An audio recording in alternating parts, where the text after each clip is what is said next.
हरे कृष्णा। तो आप सब लोगों का द्वारका में स्वागत है। और सुबह की आज हमारी जो भागवतम कक्षा है उसी के अंदर हम लोग आज एक श्लोक लेंगे, श्रीमद् भागवतम 10:8-19 का। और इस श्लोक के अंदर हमारी जो एक कड़ी चलती जा रही है, और वो कड़ी इस ग्रेस अमोघ लीला प्रभु के प्रोत्साहन में, उनके एनकरेजमेंट में हम लोग इसको गोपाल चंपू की इस कड़ी को आगे लेते जा रहे हैं। और इसकी आज जो श्लोक है वो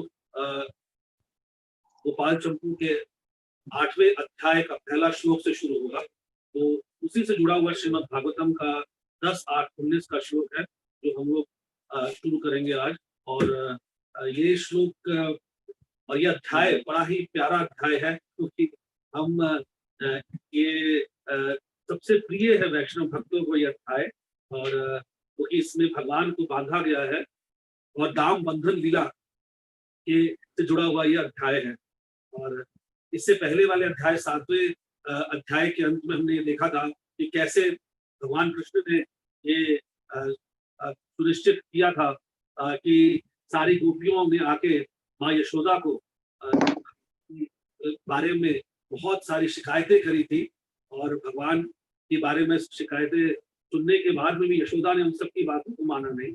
और धीरे धीरे गोपियां, जो कि माता गोपियां हैं, उन्होंने सारा का सारा दोष यशोदा के ऊपर ही लगाया कि उसका लाला को बिगाड़ने वाली और उसके लाला को पूरी तरीके से अपने इशारों पे ही जो है जो उसको हर वक्त इतना निडर जो बनाया हुआ है, तो स्वयं यशोदा ने अपने लाड़ प्यार में बनाया हुआ है। तो उसको जाते जाते घर से जब जाते हुए उसको लेना कहती है, उसके ऊपर बार बार यशोदा के ऊपर ही कटाक्ष करती हुई और अंदर ही अंदर मुस्कुराती हुई, सबसे प्यारी बात इसमें बताई जा रही थी, अंदर ही अंदर हंस रही है और ऊपर से क्रोध दिखाते हुए। और माँ यशोदा और नंद बाबा उन सब के ऊपर बार बार ये दोष डालते हुए कि ये तुम्हारी वजह से सब कुछ बिगड़ा हुआ है और आगे भी जल्दी बिगड़ेगा। और फिर बड़ा ही स्पष्ट रूप से एक शब्द बोलती कि उनके ऊपर श्राप देती है कि अब जो कृष्ण है, जब तुम्हारे घर के अंदर ही जब ये ऐसी हरकत करेगा, तब जो है तेरे को जो है तब तेरे को अक्ल आएगी, और तब तक अक्ल नहीं आएगी। तो इसी बात को लेते हुए ही हम लोगों ने जो ये वाला जो श्लोक है, अब हमारा आगे के लिए श्लोक चल रहा है, हम इस श्लोक को आगे बढ़ाएंगे। और आप सब लोगों से विनती है कि आप जो है इसको और ध्यान से और प्यार से इसको और समझने का प्रयास करें। एवं संदर्शिता हिंगा हरिणा कृत्यवश्यतः वशेनापि कृष्णेन यस्येदं तेश्वरे वशे। ये भागवतम के 10:8-19 का श्लोक है और उसमें अनुवाद है कि हे महाराज परीक्षित, शिव जी, ब्रह्मा जी तथा इंद्र जैसे महान एवं उच्चस्थ देवता समेत यह संपूर्ण ब्रह्मांड भगवान के वश में है। फिर भी भगवान का एक दिव्य गुण यह है कि वे अपने भक्तों के वश में हो जाते हैं। यही बात इस लीला में कृष्ण द्वारा दिखलाई गई है। तो फिर से अनुवाद पढ़ रहा हूँ। हे महाराज परीक्षित, शिव जी, ब्रह्मा जी तथा इंद्र जैसे महान एवं उच्चस्थ देवताओं समेत यह संपूर्ण ब्रह्मांड भगवान के वश में है। फिर भी भगवान का एक दिव्य गुण यह है कि वे अपने भक्तों के वश में हो जाते हैं। यही बात इस लीला में कृष्ण द्वारा दिखलाई गई है। ये अनुवाद है श्रील प्रभुपाद जी के द्वारा। श्रील प्रभुपाद की जय। शब्दार्थ एवं इस प्रकार संदर्शितः प्रदर्शित किया गया कि निस्संदेह अंग, हे महाराज परीक्षित, हरिणा भगवान द्वारा कृत्यवश्यतः अपने सेवक या भक्त की अधीनता स्वीकार करने का गुण, स्ववशे जो केवल अपने वश में रहे, अपनी निस्संदेह कृष्णेन कृष्ण द्वारा, यस्य जिसके इदम संपूर्ण ब्रह्मांड स ईश्वरम शिव तथा ब्रह्मा जैसे शक्तिशाली देवताओं सहित वशे वश में। तात्पर्य श्रील प्रभुपाद जी द्वारा। श्रील प्रभुपाद की जय। तात्पर्य कृष्ण की इस लीला में समझ पाना दुष्कर है, किंतु भक्तगण इसे समझ सकते। तो इतना प्यारी बात प्रभुपाद जी लिख रहे हैं कि कृष्ण को जानना और समझना इतना ही मुश्किल है, और उनको उनकी जो लीला है, क्योंकि वो नाम रूप गुण के बाद में जो आ रही है, इसको समझना और भी दुष्कर है। केवल भक्तगण, केवल जो वैष्णव भक्त हैं, जिनके हृदय में कृष्ण पूरी तरीके से अपने आप को उन्होंने तो कृष्ण के वश में रखा हुआ है और कृष्ण की प्रसन्नता के लिए रखा हुआ है, और कृष्ण के बारे में ही निस्संदेह, उनके अलावा कुछ और कृष्ण के अलावा सोच ही नहीं सकते हैं, वही भक्तगण जो है इसे समझ सकते हैं। इसीलिए कहा गया है, दर्शस्तद विदम लोकः आत्मनो भक्त वश्यता, भागवतम 1:11-9। भगवान अपने भक्तों के वश में होने का गुण प्रदर्शित करते हैं। और ब्रह्म संहिता 5:35 में कहा गया है, एको अप्रसो रच्युतम जगत अंडकूटिम यच्चक्रस्त जगदंडश्च यदन्तः अंडान्तरस्थत परमाणु चंद्रस्थम गोविंदमादि पुरुषम तम अहम भजामि। कि एक अंडे के में जो पूरा पूरा ब्रह्मांड है, उसके परमाणु, उसके अंदर भी गोविंद रहते हैं, और सारे के सारे इस संसार को गोविंद जो है वो अपनी अपनी ही प्रसन्नता और अपने ही वश में रखते ऐसे गोविंद को हम लोग जो है प्रणाम करते हैं। केवल अपना, वो भी क्या है, अपने पूरी तरीके से नहीं, केवल अपने अंश मात्र से, केवल एक अपने अंश मात्र, अपने एक अंश परमात्मा से भगवान असंख्य ब्रह्मांडों एवं अनेक देवताओं को नियंत्रित करते हैं, फिर भी वे अपने भक्त द्वारा नियंत्रित होने के लिए राजी हो जाते हैं। पाजी क्या बता रहे हैं कि भक्त द्वारा जो कृष्ण है वो कंट्रोल होने के लिए तैयार हो जाते हैं। भगवान जो है वो भक्त द्वारा पूरा नियंत्रित होना चाहते हैं।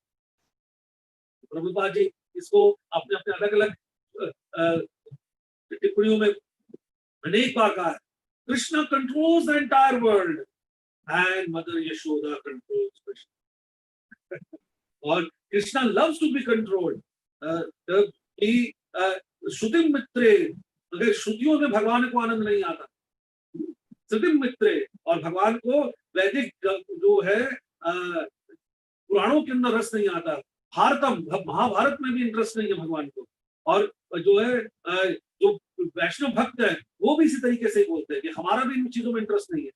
यस्से वृंदे नंद, जो हमारा लाला है, जो कृष्ण, जो नंद बाबा के आलिंग में, उनके परांगण के अंदर जब वो नाचता है और वहां पर जो वो क्रॉल कर रहा है, वहां पे रेंग रहा है, उस नंद के आंगन के प्रति हमारा सारा का सारा ध्यान, उसके अलावा कोई और ध्यान हमारा है ही नहीं। हमारा सर्वस्व जो है वो उसी आंगन के अंदर ही सिमट के रह जाए, उस आंगन से बाहर ना जाए, क्योंकि उस आंगन में, उस परांगण में जो कृष्ण है वो पूरी तरह से नियंत्रित है अपने भक्तों के, उस जो संसार को नियंत्रित करने वाला है, जो संसार को अपने वश में और अपने वश के अंदर पूरी तरह से कृष्ण जो है वो समेट के रख लेते हैं पूरे उसमें, और उनके इच्छा के बिना और उनके प्रेम के बिना और उनके आदेश के बिना सूर्य और चंद्रमा तक जो है वो आगे तक चल नहीं पाते हैं। सूर्य भी डरता है, चंद्रमा भी डरता है, क्योंकि उनको समय को उगना है, समय पे अस्त होना है।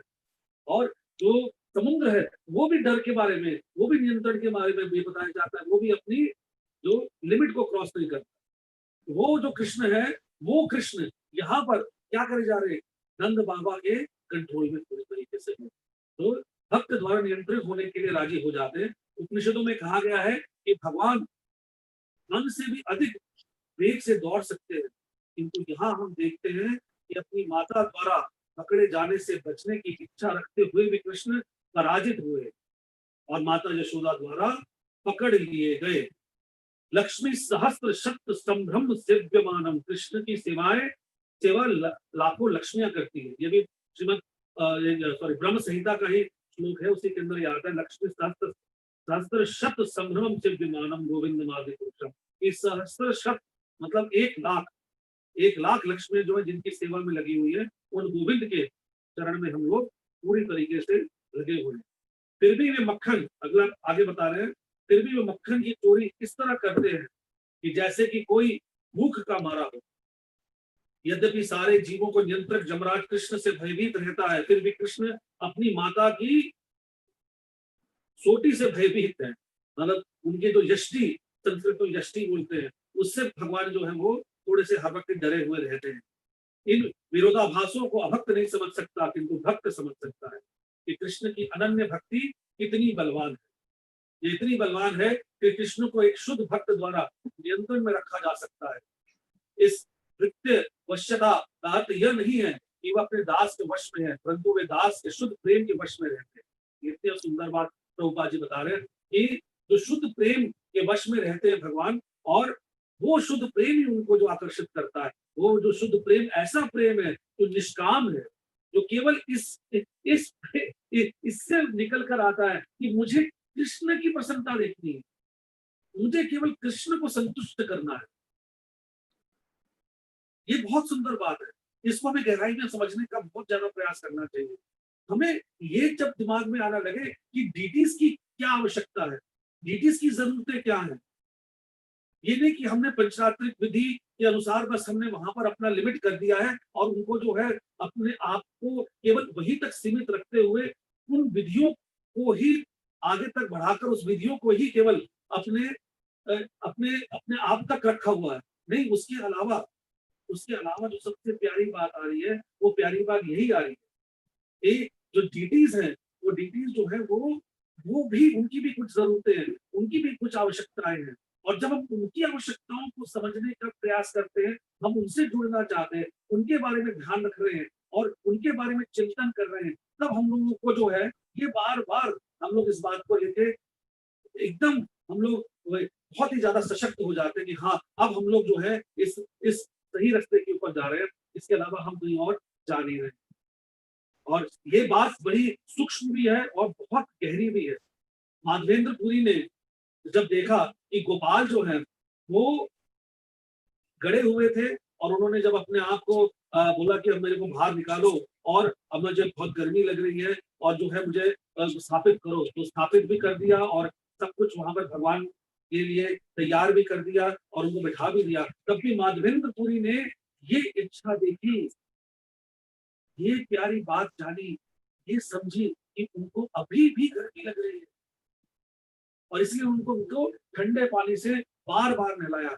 ये उनने उस भगवान की तरह अपने आप को मानकर, अपने आप को भगवान से अलग ना रखकर, भगवान के अपने आप को भगवान के कष्ट को अनुभव करते हुए, उस कष्ट के अंदर अपने आप को पूरी तरीके से विलय करते हुए, उसको लीन करते हुए, ये लीन वो लीन नहीं है कि ब्रह्म लीन हो गए, ये अपने आप को भगवान से अलग ना समझकर भगवान में ही हूं, I the man is made from the form of the God.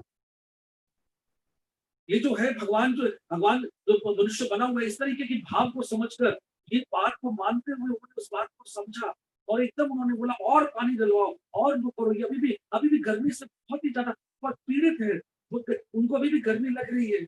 ऐसी भाव को समझने लगे वो, ऐसी भाव को पहचानने लगे। तो ये भाव कहीं विधि में नहीं लिखा हुआ था कि बार बार क्यों नहलाया जाए, बार बार क्यों करा जाए। तो ये बात को जब समझना हम लोग शुरू करेंगे, तब हम लोग उस डीटीज के साथ में, अपने विग्रहों के साथ में प्रेम का आदान प्रदान और वो चीज हम लोगों को स्वतः ही आनी शुरू हो जाएगी और उस चीज को महसूस करने। अब सूर्य ग्रहण हो रहा है, तो हम विग्रहों को जो है क्यों हम लोग प्रोटेक्ट कर रहे हैं, उनको क्या उनको उनकी रक्षा के लिए क्यों हम लोग जो है दरवाजा बंद करते हैं, क्यों उस समय हम लोग जो है ताकि सूर्य की उस दूषित जो किरणें है वो उनके ऊपर ना पड़े। भगवान के ऊपर क्या दूषित हो सकता है? भगवान के ऊपर कौन सी ऐसी जो है वो चीज उनको अपवित्र कर सकती है, जो अपवित्र को पवित्र कर दे। प्रभुपाद कहते हैं कि सूर्य नारायण तो इतने शुद्ध है कि वो ऐसी जगहों से पानी को सोख लेते हैं जहां पे मल और मूत्र भी होता है, वो सूर्य नारायण है। और वो सूर्य नारायण के अंदर से जो है वो क्या, जो किरणें अगर दूषित किरणें भी निकल के आ रही है, तो कृष्ण तो असंख्य सूर्यों के स्वामी है, तो वो उनमें क्या फर्क पड़ेगा। तो इस चीजों को हम लोग को समझना है कि डीटीएस के साथ जब हमारा व्यवहार इतना प्यारा होना शुरू होता है, फिर डीटीएस की रिक्वायरमेंट्स, उनकी जरूरतों को हमें समझने के लिए धीरे धीरे भाव उत्पन्न अपने आप ही होगा, क्योंकि ये एक लॉजिकल कंक्लूजन है हमारे शास्त्रों में दिया हुआ है कि हमारे साधना जो है उसके बाद भजन क्रिया अनंत निवृत्ति से होते हुए निष्ठा भाव रुचि प्रेम, जो हमारा प्रेम तक पहुंचना है, वो अपने आप ही ऐसे ही चलता जाएगा। पर उसके लिए प्रयास, इच्छा और वैष्णव जो हमारे आचार्य हैं उनके द्वारा जो हमारी पद्धति बनाई हुई है, शिला प्रभुपाद जी के द्वारा किताबें लिखी हुई है, क्योंकि इसमें बिल्कुल दोहराई नहीं है कि हर चीज प्रभुपाद जी की उनकी किताब हो। मैंने एक लेख पढ़ता हुआ मैंने सन्यासी का जब पढ़ा, उसमें लिखा हुआ था कि अगर किसी को माधुर्य रस के अंदर भी गहराई में जाना है, अगर किसी को अपने उस रागात्मिका भक्ति के से पहुंचते हुए वहां भाव तक भी पहुंचना है, तो वो भी सब के सब जो है वो इस प्रभुपाद के ग्रंथों में अपने आप ही पढ़ते पढ़ते स्वतः ही मिल जाए। इतने दिव्य ग्रंथ हैं, ये स्वयं भक्ति विनोद ठाकुर जिनका उन्होंने अभी अभी दिवस मनाया है, उसके अंदर बताया गया, ये उनके द्वारा ये प्रिडिक्शन करी गई थी, ये एक मेरा एक बहुत ही पावरफुल एंटिटी आने वाला है। श्रील प्रभुपाद जी के बारे में भविष्यवाणी की यहाँ पर, तो ये उनके द्वारा लिखे ग्रंथ है। इसमें निश्चय हमें बिल्कुल भी चिंतन नहीं करना चाहिए। अगर हम लोग दास्य रस में, हम लोग सखा रस में, वात्सल्य रस में, माधुर्य रस में, सब कुछ इन किताबों में मिलेगा, कहीं बाहर जाने की आवश्यकता नहीं है। पर विधि से हमें उसको पूरी तरह प्रभुपाद जी जैसे बोला गया उसको पढ़ते रहे हम लोग, और 16 माले जो है उनकी रोज हम लोग ध्यान पूर्वक करते रहेंगे हरे कृष्ण महामंत्र की। और हरे कृष्णा कृष्णा कृष्णा हरे हरे, हरे राम राम राम। हम लोग आगे तक इसको बहुत ही प्रेम से ले पाएंगे।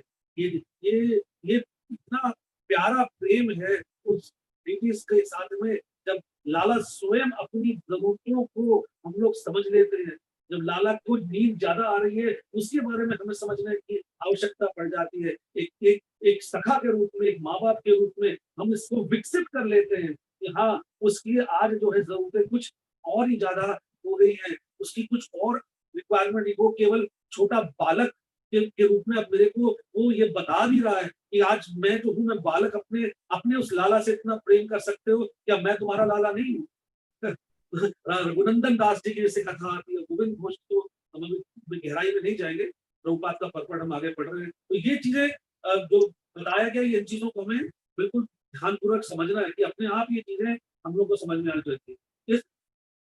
इस धत्य वशता का अर्थ यह नहीं है कि अपने दास के वश में, परंतु वे दास के शुद्ध प्रेम के वश में रहते हैं। तो हम लोग इस बात की चर्चा कर चुके हैं।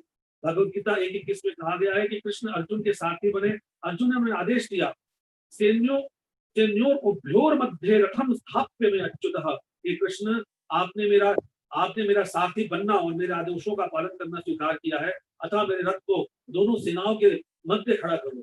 कृष्ण ने तुरंत इस आदेश का पालन किया। अतएव यह तर्क दिया जा सकता है कृष्ण भी सदैव पूर्ण स्वतंत्र नहीं रहते, किंतु यह तो मनुष्यों का अपना अज्ञान है। कृष्ण सदा ही पूर्ण स्वतंत्र है। लोग ये बोलते हैं कि अर्जुन के आदेश के ऊपर अगर भगवान चल रहे हैं तो स्वतंत्र नहीं है। कृष्ण पूर्ण स्वतंत्र है, और उन्होंने ये महाभारत के अंत में भी बताया था अर्जुन को कि मैं निहत्था होकर, मैं शस्त्र न धारण करके भी इस पूरे महाभारत का संचालन कर रहा। और बर्बीक ने ये स्वयं इस चीज को बताया है और इस चीज का अनुमोदन किया है। खाटू श्याम में जहाँ पर बर्बीक है, उन्होंने सारे इस महाभारत और प्रपंच हमें अगर खुलना चाहे तो भगवान का इस सब की पोल खोली है। उन्होंने हर जगह देखा कि भगवान का स्वयं सुदर्शन चक्र ही हर कार्य कर रहा। और जब अर्जुन के साथ भगवान ने महाभारत का युद्ध समाप्त हुआ, उस समय भगवान ने अर्जुन को यही बोला कि तुम अब रथ से उतर जाओ, क्योंकि आज तक तो जो है मैं शिष्टाचार करते हुए ड्राइवर बनकर मैं जो है हमारा गेट खुला करता था, पर आज जो है तुम उतर जाओ पहले। तो अर्जुन को बड़ा हैरानी हो रही थी। तो ये कहते भगवान ऐसा किस बात से कह रहे हैं? ये तो भगवान ने आज तक ऐसा शिष्टाचार का पालन जो है ऐसा अद्भुत करके दिखाया है कि परफेक्शन पर्सोनिफाइड। कोई परफेक्शन अगर पूरी तरीके से दिखता है वो भगवान कृष्ण में दिखता है, चाहे वो एक आदर्श पति के रूप में हो, आदर्श पिता के रूप में हो, आदर्श मित्र के रूप में हो, या आदर्श सारथी के रूप में, किसी भी रूप में अगर भगवान अपने आप को पूरी तरह दिखाते हैं तो वो केवल एक ही दिखा सकते हैं, और वो है कृष्ण, क्योंकि वही कृष्णास्तु स्वयं भगवान, कोई और इस कार्य को कर ही नहीं सकता। तो अर्जुन जब उनके कहे अनुसार उतर गए, उसके बाद जब कृष्ण उतरे रथ से, तो रथ इतनी बुरी तरीके से ध्वस्त हो गया। ये बताया गया है कि दूर दूर तक उसके परचक्के उड़ गए, हवा में आसमान में गया। जो कभी भगवान जो हनुमान जी थे जो ध्वज के ऊपर थे, वो और हवा में उड़ गए, और ये अग्नि के अंदर ऐसा पूरा ध्वस्त होता हुआ सीधा अग्नि लोक चला गया। तो अर्जुन अर्जुन को बड़ा हैरानी हुई। तो अर्जुन ने बोला ये क्या हुआ भगवान, ये महाभारत में इसके बारे में उल्लेख है। तो बोला कि अर्जुन इतने अस्त्र इस रथ ने लिए हैं और ये केवल टिका रहा कपि की वजह से, स्वयं हनुमान की वजह से, और ये कहने की जरूरत ही नहीं थी कि भगवान कृष्ण की वजह से, और सारे अस्त्रों को भगवान ने स्वयं इसको अपने ऊपर ही लिया और इसको पूरी तरह से स्थिर रखा। तो यहाँ पर जो बोला जाता है कि भगवान स्वतंत्र नहीं है, और भगवान जो है और ये स्वतंत्र अर्जुन का रथ चला रहे हैं, तो अर्जुन के में तो ये वाली बात यहाँ पर खंडन हो गया। जब वे अपने भक्तों के वशीभूत हो जाते हैं तो ये आनंद चिन्मय रस का प्रदर्शन होता है, जो उनके दिव्य आनंद को बढ़ाना करने वाला होता है। हर व्यक्ति कृष्ण की पूजा भगवान के रूप में करता रहता है। कभी कभी वे किसी अन्य द्वारा नियंत्रित होने की इच्छा करते हैं। ऐसा नियंत्रक एक शुद्ध भक्त के अतिरिक्त भला अन्य कोई कैसे हो सकता है। तो ये शब्द जो है देते हुए इस पर्पट को प्रभुपाद ने हुआ है कि अगर वो नियंत्रित भी होना चाह रहे हैं, वो केवल अपने शुद्ध भक्त के द्वारा ही करे जाएंगे नियंत्रित होंगे, और किसी के द्वारा नियंत्रित भगवान होते ही नहीं है, ना होना चाहते हैं, ना किसी को मौका देते हैं करने के लिए। इसके अगले श्लोक के अंदर और उसके परपट में वहां पर भी आ जाता है कि भगवान जो है वो इतने ज्यादा यशोदा और नंद के कंट्रोल में आनंद लेते हैं, और ये भी बताते हैं कि वो चिर काल से ही उस रस को लेते हैं, क्योंकि यशोदा और नंद जो है वो नित्य सिद्ध है, वो साधना सिद्ध से होते हुए नहीं पहुंचे, वो सदा के लिए भगवान कृष्ण के ही माँ बाप रहे हुए। तो हम लोग इसी को आगे बढ़ाते हुए गोपाल चंपू 8:1 अध्याय के पहले श्लोक में हम लोग लेते हैं कि अब समय क्या है कि प्रातः काल का समय है। ये अब नया अध्याय शुरू हो रहा है। पिछला अध्याय में मधुकंठ और स्निग्धकंठ ने कथा को विराम दिया था, और अगले दिन प्रातः काल फिर सब लोग आके बैठते हैं, कथा सुनते हैं, और पूरे गोलोक धाम के अंदर ये चीज चल रही है। तो गोलोक धाम में सब लोग इकट्ठे बैठेंगे, भगवान कृष्ण और बलराम भी बैठेंगे, नंद और यशोदा भी बैठेंगे, और जैसे आप सब लोग भी बैठे हुए हैं, और सब लोग बैठकर इस अद्भुत कथा का रस लेते हैं, और फिर समय आने पर जब कथा को वहां पर विराम देते हैं, फिर कृष्ण जो है वो अपनी गाय को चराने के लिए निकल जाते हैं। और ये जो खराब और इस व्रत लोक की कथा है उसको बहुत आस्वादन करते हुए करते हैं, क्योंकि एक बड़ी सुंदर बात इसके अंदर ये भी है, तो आगे चलकर हम लोग इसके बारे में पता चलेगा कि बहुत सारी लीलाएं जो भगवान ने करी है वो स्वेच्छा से भी कर देते हैं। एक होता है कि नियमित तरीके से करते हैं, जो उनकी इटर्नल पास टाइम्स है, जो उनकी निरंतर हर कल्प में जो जो लीलाएं चल रही है वो वैसे की वैसी ही चलती है। जन्म हुआ है और आगे स्थानांतर होता है, वो आते हैं फिर मथुरा वापस जाते हैं, फिर द्वारका जाते हैं, तो उनमें जो लीलाएं होती है वहां पर होता है। पर कभी कभी भक्त के वशीभूत होकर, भक्त की कंट्रोल में आकर, वो कभी कभी भक्त की प्रसन्नता के लिए, भक्त के प्रेम के अंदर आकर वो कभी कभी कुछ ऐसी लीलाएं वहां पर कर देते हैं जो स्वयं भक्त को प्रसन्न करते हुए, भक्त की इच्छा को अपनी इच्छा बनाते हुए, उस इच्छा को ही अपने आप को उसमें पूरी तरह से तीव्र तरीके से उसके अंदर अपने आप को इमर्स करते हुए, अपने आप को डुबोते हुए भगवान एक नई लीला को प्रस्तुत कर देते हैं जो फिर कहीं नहीं देखी है। और वो लीलाएं जो है भगवान अब आस्वादन करते हैं गोलोक धाम के अंदर, जो उन्होंने नहीं सुनी होती।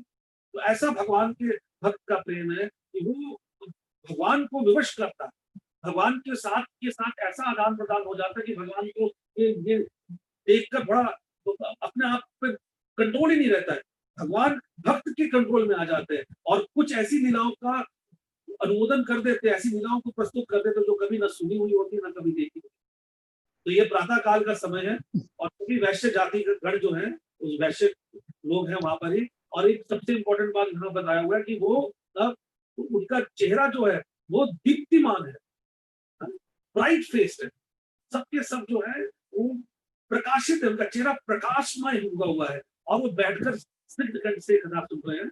और कार्तिक मास के में अब कुछ दिन ही शेष रह गए, और अभी यशोदा जो है वो क्या कर रही है, अपने प्यारे गोपाल को सोते हुए देख। तो ये जो प्रातः काल का समय है, ये समय जो है ये यशोदा मतलब उससे पहले यशोदा उठ जाती है, और यशोदा जो है वो ये इस समय मौका देखकर ये कार्य जो है कृष्ण की प्रसन्नता के लिए घर की सफाई और बाकी सब एक्टिविटीज जो है वो खत्म कर लेती है, जिससे सारा समय जो है वो केवल लाला के साथ, लाला की प्यारी बातों के, लाला की एक एक वीडियो देखते हुए, उसके उसको निहारते हुए और उसके बारे में बस बस उसके अलावा कुछ और ना सोचते हुए वो अपना जीवन बिताती है। तो मैंने चेक किया था कि एक दिन जो है वो 5 पार्ट्स में डिवाइड होता है और हर जो वो 5 पार्ट है, प्रातः काल, पूर्वाह्न काल, मध्याह्न काल, अपान काल और शयन काल। ये जो काल होता है ये 2 घंटे 24 मिनट के होते हैं एक-एक काल और 48 मिनट का जो एक मुहूर्त होता है, एक काल के अंदर 3 मुहूर्त होते हैं। तो 48 इंटू 3 अगर हम करेंगे तो वो अप्रॉक्सिमेटली वही 144 मिनट्स निकल कर आते हैं। तो 2 घंटे 24 मिनट हो गए और 2 आवर्स हो गए 120, 60 इंटू 2 2 आवर्स हो गए 120 और 24 ऐड करते हैं तो 144। उसी तरीके से एक मुहूर्त जो है 48 मिनट का होता है, जैसे ब्रह्म मुहूर्त हम कहते हैं 4:10 से लेकर 4:48 तक 4:58 तक होता है। तो वो 48 मिनट का जो मुहूर्त होता है उसको भी अगर हम 30 से मल्टीप्लाई करते हैं तो वो भी 144 हो जाता है। तो प्रातः, पूर्वाह्न, मध्याह्न, अपान और शयन। तो इस तरीके से ये भी जो है वो बताया गया कि ये बड़ा ही ज़रूरी है कि जानना कि प्रातः काल का समय कौन-सा है। तो सबसे सुबह का समय है जो सनराइज़ से पहले हम लोग इस तरीके से होते हैं, डॉन और डस्क जैसे होता है, डॉन का टाइम है। तो यहाँ पर यशोदा ने अब वहाँ पर जो है सबके साथ में बैठ जाती है और अब ये वाली कथा सुन रही है, बैठकर भी सुन रही है और अपनी ही बात को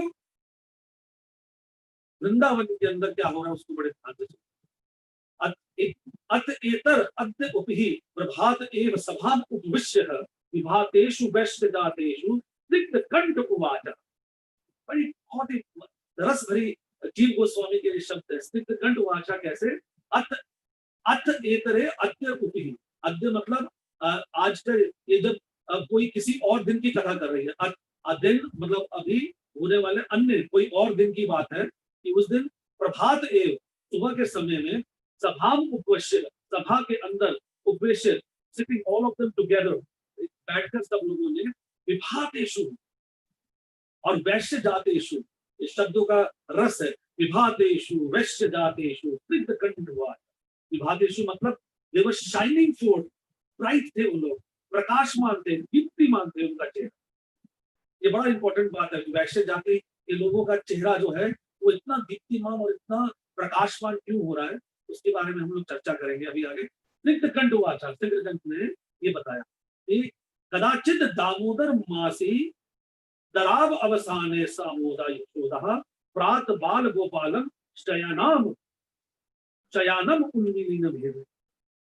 कि किसी दिन किसी समय दामोदर मासी, उसको भी दामोदर मासी के कार्तिक मास के अब जो है आने के कुछ ही दिन रह गए। तो पिछला मास जो है वो खत्म होने वाला है। दरार मतलब कुछ कुछ दिन, अवसान मतलब खत्म हो रहा है, अवसान है। सामोदह मतलब प्रेम से भरी हुई, डिलाइटफुल। सामोद सामोद, मोद मतलब प्रसन्नता वाली, प्रसन्नता दिखाती हुई यशोदा। तो यहाँ भी शब्द प्यारे हैं। सामोदा यशोदा, यशोदा जो है वो मोद, बहुत आनंद में है, पूरे समय आनंद में है ना। प्रातः काल सुबह उठकर और क्या देख रही है? प्रातः बाल गोपाल, अपना जो बाल गोपाल है उसको शयन करते हुए शयना। जय हो। यशोदा को जो है ये बहुत आनंद आता है अपने पुत्र को जो है सोते हुए देखते हैं और उसी को वो आगे देखेंगे कितना वो प्रेम के साथ उसको सोते हुए देखती है और उसको सोते हुए देखकर उसको कितना रस आ रहा है। यहाँ पर एक शब्द जो जरूरी है वो हमें समझना है, वो है विभातेषु। तो मतलब है प्रकाशमान। चेहरा जो जब प्रकाशमान होता है या शाइन कोट करता है, ब्राइट फेस्ड होता है। तो प्रभुपाद ने इसको बहुत इंपॉर्टेंट बोला हुआ, इसको हम कुछ प्रभुपाद के कोट से समझेंगे। प्रभुपाद कहते हैं the face is the index of mind and he would ऑफनली call. Prabhupada कहते हैं कि अपने भक्तों को कहते हैं कि मेरे जो कृष्ण भावनामृत जो मेरे शिष्य हैं वो हर वक्त ही उनके चेहरे जो प्रकाशमान।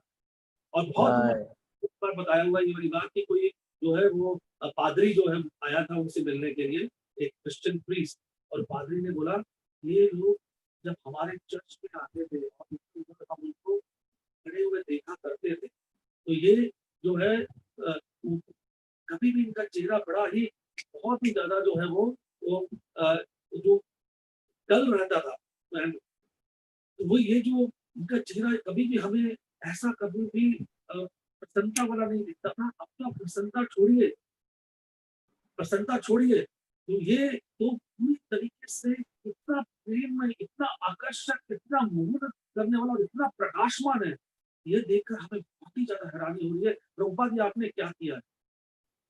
तो प्रभुपाद अपने फरवरी 1968 में कहते हैं कि नहीं, ये प्रभुपाद कहते हैं, they do not take marijuana और anything else, you will understand that the face is the index of mind. You will understand from the face how happy they are feeling.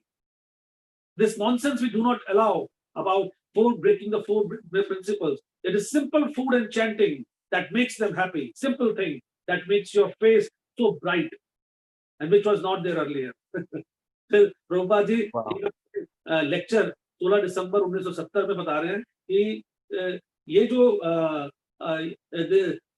जो इनका जो चेहरा है वो किस तरीके से सुंदर है, दिख रहा है। प्रत्यक्ष माम अवगम धर्मयम तो सुखम कर तुम अव्यय। प्रभुपाद जी ये जो है भगवत गीता का बड़ा सुंदर शब्द बता रहे हैं, प्रत्यक्ष अवगमम धर्म है, ये प्रत्यक्ष रूप में, इसको कुछ हमें और प्रयास करने की जरूरत है ही नहीं, क्योंकि thinking feeling and willing Prabhupada बता रहे हैं, you will see them, it will make you beautiful, not black face, not morose, ये morose नहीं है, black face नहीं है। And why? प्रभुपाद आगे बता रहे हैं, this is the sign of spiritual advancement। अगर हमें आध्यात्मिक प्रगति, स्पिरिचुअल एडवांसमेंट के बारे में अगर देखना है, तो ब्राइट फेस हो रहे हैं कि नहीं हो रहे हैं वो अपने आप ही दिख जाएगा। उसके लिए ब्राइट लाने के लिए कोई ब्राइट मॉइस्चराइजिंग क्रीम की जरूरत नहीं है। रगड़ने की जरूरत नहीं है कि हम लोग और रगड़े और ब्राइट फेस होने के लिए, वो अपने आप ही दिखता है दूर से, और प्रेम से भरा हुआ जो चेहरा है, जो वात्सल्य में भीगा हुआ चेहरा है, जो सखा के अंदर बसा हुआ चेहरा है, जो दास्य के उसमें चेहरा है, कोई भी किसी से कम नहीं है, इवन शांत रस के अंदर पड़ा हुआ चेहरा है। यहाँ तक प्रभुपाद जी ने बताया कि योगी मुनि को हम किस हद तक अगर उनमें सात्विक गुण आ जाए तो वो शांत रस में भी हम लोग उनको मान सकते हैं कि हाँ वो कृष्ण से जुड़े हुए हैं, तो वो भी चेहरा है, ऐसी बात नहीं है, तो वो चेहरा भी दिख सकता है। तो ये एक प्रभुपाद ने बताया साइन ऑफ स्पिरिचुअल एडवांसमेंट। एक बार प्रभुपाद जी ने इस चीज को बोला कि face is the index of mind, if you have dirty things in your heart, how can you be brightened? Wow, अंदर गंदगी है, then you can not be brightened at all. वो हार्ट से सीधा माइंड पे जाएगा, या माइंड से हार्ट में आएगा। जैसे हमने देखा है कि नंद बाबा के और जब वसुदेव और देवकी की उस समय तब स्थानांतर होता है भगवान का, तो माइंड से हार्ट में आते हैं, फिर हार्ट से दूसरे के हार्ट में जाते हैं। पहले नंद महाराज के हृदय के अंदर आते हैं, उनके माइंड में वो जितना चिंतन करके उनके हृदय के अंदर आते हैं, फिर हृदय से जो है वो फिर जो है यशोदा के हृदय के अंदर स्थानांतर होता है, उनके माइंड में भी पहुंच जाते हैं। तो ये बहुत जरूर प्रभुपाद ने बोला, if you have dirtiness within your heart, how can you be brightened? No, that is not possible. Face is the index of mind. Purify inside. Cheto darpan marjanam bhav mahatavagni nevapanam. Chaitanya Charitamrita Antalila 21:2. ये lecture जुलाई 4, 1975 Chicago में बोला गया। तो ये समझना है कि इसके लिए हमें प्रयास करने की आवश्यकता नहीं है। प्रभुपाद के जो भक्तगण है उनको दूर से देखकर क्यों लोग इतने आकर्षित होते थे, क्यों उनके हृदय के अंदर इतनी कोमलता आती थी, क्यों उनके अंदर पूरा का पूरा जो है उनका चेहरा इतना दीप्तिमान हुआ करता था कि जो भी उनको देखता था आकर्षित हो जाया करता था। ये नहीं कि वो सफेद चमड़ी के थे सिर्फ, उनका शुद्धता, the purity was their force also. हमें ये देखना है, इसीलिए ये जो गोलोक धाम में जो व्यक्ति पहुंचा हुआ उसको तो बोलने की आवश्यकता ही नहीं कि वो अगर वहां पर है तो उसका वो सब कुछ पार कर ही वहां पर पहुंचा हुआ है। पर यहाँ पर जीव गोस्वामी हमारे लिए ये बात बता रहे हैं कि हाँ ये भी बहुत आवश्यक है कि विभातेषु वैश्य जातेषु, तो ये वैश्य जाति के लोग हैं जो पूरी तरह आदान प्रदान में मर्केंटाइल कम्युनिटी है, वो उनका चेहरा भी पूरी तरह दीप्तिमान है, बहुत ही ज्यादा चमक रहा है, एकदम प्यारा सा चेहरा बना हुआ है। और जो भक्त होगा, जो कृष्ण के ललायित होगा, जो अपने डीटीज के साथ में जुड़ा रहेगा, जो अपने गुरु की आज्ञा का पालन करेगा, गुरु और कृष्ण की आज्ञा का पालन करते हुए वो अपना कार्य करते हुए समर्पित रहेगा, चारों नियमों का पालन करेगा, उसका हृदय अपने आप ही वो है वो वो द्रवित होगा। प्रभुपाद जी बड़ा सुंदर शब्द बोलते हैं, द्रवित होगा, it will melt. First of all your hair will stand on your and.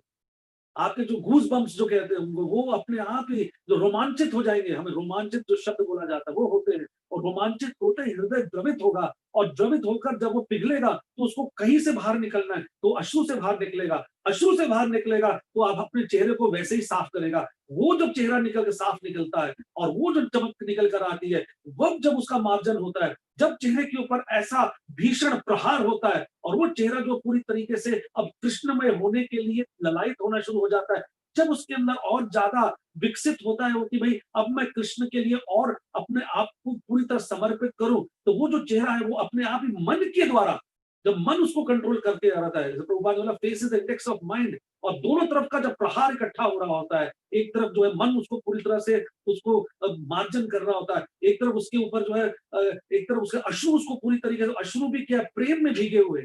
और ये भागवत में बताया हुआ कि ये जो अश्रु है ये दो तरह के अश्रु है, एक गर्म अश्रु होते हैं और एक ठंडे अश्रु होते हैं। जब वो अश्रु जो है वो पूरी तरीके से कृष्णमयी निकलते हैं, कृष्ण की भक्ति के लिए निकलते हैं, वो तो वो ठंडे अश्रु होते हैं, और वो जब निकल कर आते हैं वो बहुत ही ज्यादा प्रेम में और प्रेम में भिगोए हुए होते हैं, तो वो हमारे चेहरे को जो पूरी तरीके से साफ करते हैं। पर इसका यह मतलब नहीं है कि अश्रु को जबरदस्ती हम निकालने का प्रयास करें, तो वो इस तरीके से शब्द बोला जाता है सही जी है वाली स्थिति Yeah. नहीं। हाँ, कंपटीशन हो गया है कि किसके अश्रु ज्यादा निकल रहे हैं, किसके नहीं है।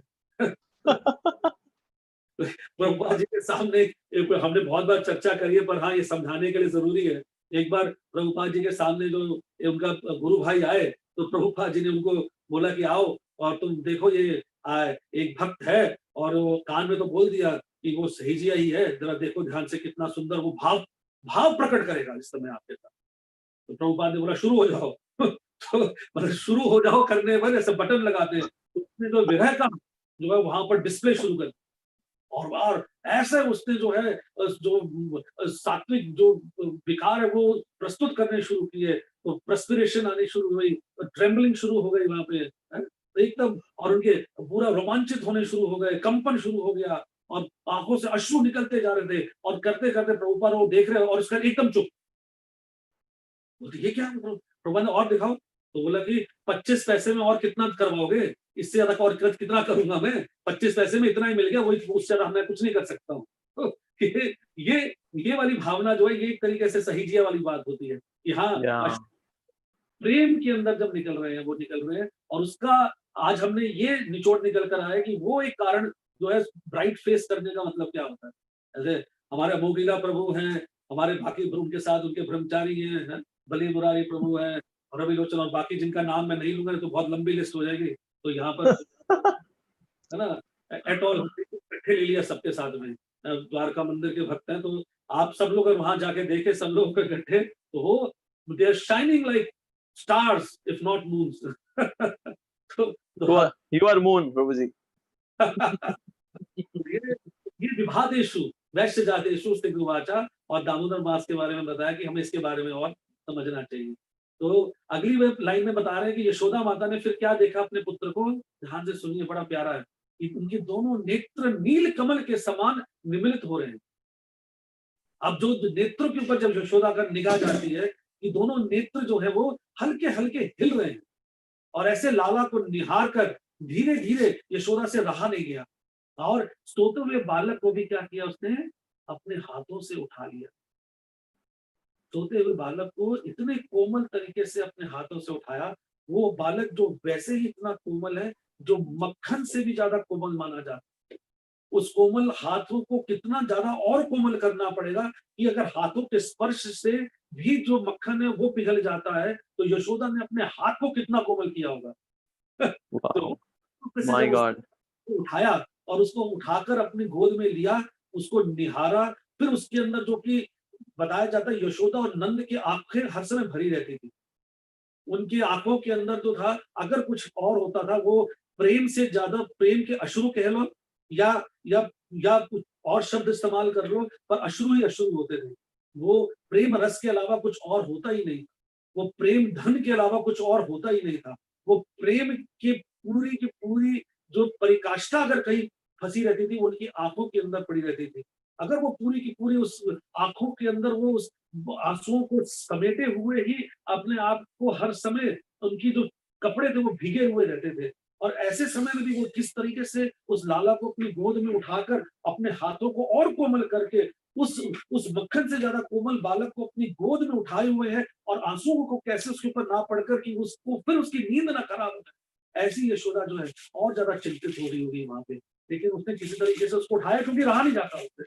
फिर उसने उसको उठाकर, यार इतना क्लियर बता रहे हैं इसमें प्रभु, आप सब लोग ध्यान से समझिए कि जीव गोस्वामी जैसे स्वयं वहां साइड में छुप कर खड़े होकर देख रहे हैं यशोदा ने कैसे उठाया है, और वो श्लोक में दिख रहा है, और उठाकर अपनी गोद में लेकर उसको निहार कर वापस उसको सुला कर रख दिया है, क्योंकि उसकी नींद को यशोदा खराब नहीं करनी। यशोदा चाह रही है कि वो कृष्ण और सोए, जितना सोएगा उतना अच्छा है। ये माँ की प्रवृत्ति रहती है कि वो बालक को और ज्यादा सुलाना चाहती है। बालक को जितना ज्यादा वो उसको सोचती है कि वो जितना सोएगा उतना वो हृष्ट पुष्ट हो जाएगा। इतना ही जितना वो ज्यादा बालक जो है वो निद्रा लेगा तो उसकी सेहत के लिए अच्छा है। और क्योंकि उसका भाव यही है कि कैसे मैं अपने बालक की हर वक्त खुशी और बालक की हर वक्त प्रेम को देखूं, बालक के लिए ही मुझे सारा को सारा ध्यान देना है। तो पलका के ऊपर से शैया में सोते हुए लाला को पुनः प्रेम करके यशोदा ने उसको सुला दी। उन्मीलन निबनेत्र नील नलिन युगलम निभाल्य शरीरैव कर किशलयन पलंक्या उदुपरि तल्प एव परिलाल्य पुनः सुषुप्त कल्पम।